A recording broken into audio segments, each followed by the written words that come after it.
Hi guys, so I'm trying to keep to my commitment to post a video every day. So I think today I'll just share a little bit about what I observed during my shopping trip. Coffee shops were still selling coffee, but they weren't allowing customers to use the seating area. So it was more of a grab and go type of arrangement. The other thing is that whilst Cafe Nero was still accepting cash, Costa had said they were only taking card payments, which meant that there was no exchange of money from hand to hand, which I thought was quite an interesting way of preventing germs from spreading. So I wonder if other shops and things like that will also start adopting those measures. I mean, in terms of the clothing shops that I did visit, they were still accepting cash. So they hadn't taken that measure, but Costa has, so maybe Costa's going to lead the way in that one. I did also listen to some news pieces on how Iran isn't coping very well with the virus and how Italy is very, very badly affected. The other thing I also noted is that I think people are still travelling in the UK, which I thought was interesting. I'm just going to actually check, is there a travel ban? I mean, I know it's not been recommended.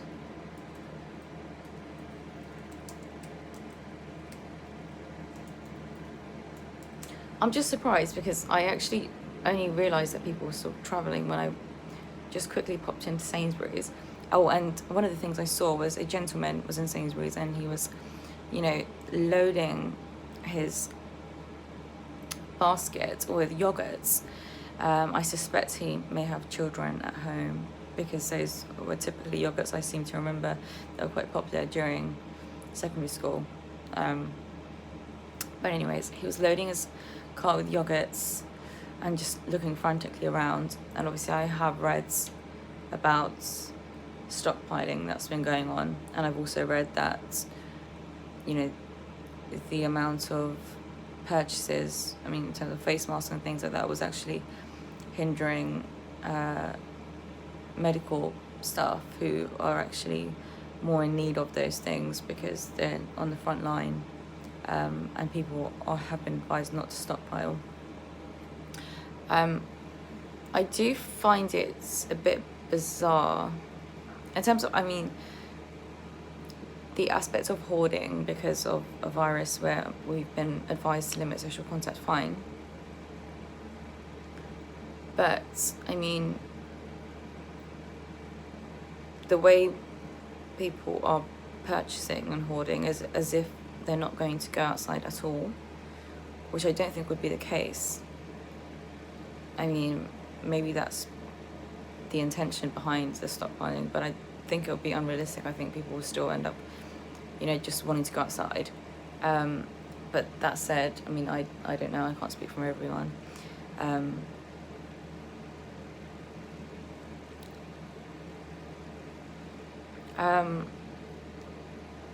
And then also in relation to social distancing measures, I think people that know people are still, spending time with people they know.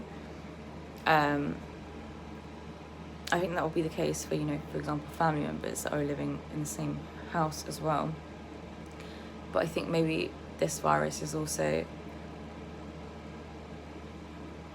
played upon the fear of the other, which is interesting. Because now there's, this greater divide between people, so, which I think is not a positive thing, because I think you create peace and harmony between people when you overcome things like racism and prejudice and stereotypes by having more social interaction because it exposes you to new ideas and ways of thinking and different types of people. But I also do understand that I shouldn't adopt a very naive view, in that sometimes, I'm not going to actually go down that tangent because I think it's too negative, and I think there's too much negativity going on already. So Donald Trump's no, actually I looked up travel ban. I was actually thinking about the UK, and it's just taking me to the travel ban that was imposed by Donald Trump, which was a suspension of the refugee resettlement program. Yeah, that's not what I was referring to, but that is something I would like to discuss, but it's probably not the right time because it's not so relevant at the moment.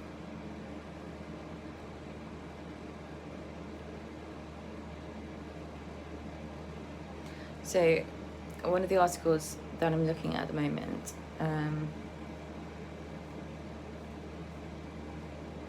is whether the UK will impose a travel ban, as the US has done, and will there be no-go zones?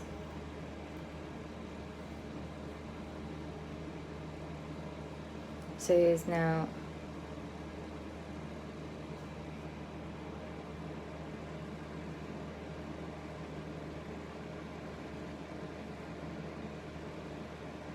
in terms of the symptoms of this virus, it impacts the respiratory tract, causing coughing, sneezing, shortness of breath, and it's in extreme cases pneumonia and even death.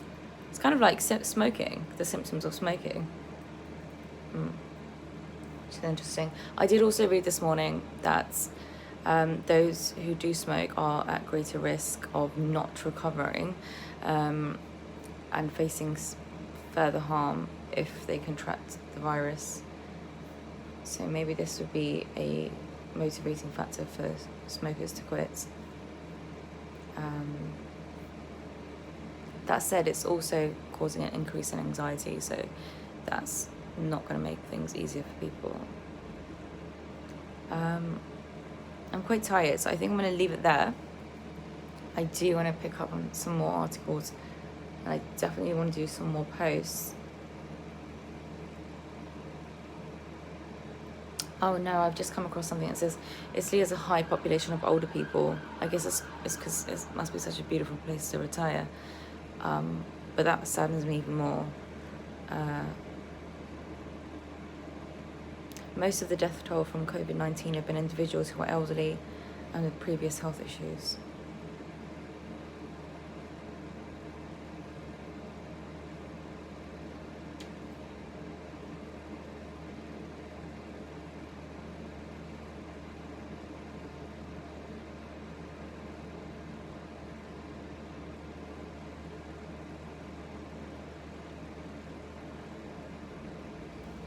I think more rigorous social distancing measures are likely to be implemented in the UK over coming days or weeks as case numbers increase.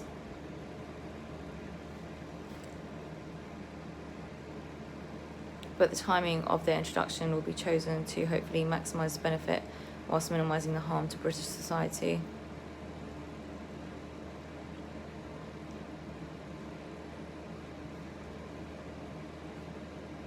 Right, that's me for today. I'd love to hear anyone else on what they're currently up to, what media stories they're following, and how they envision that this will impact their lives, and any career plans that they might have. I guess this is a good example of being adaptable and re-strategizing.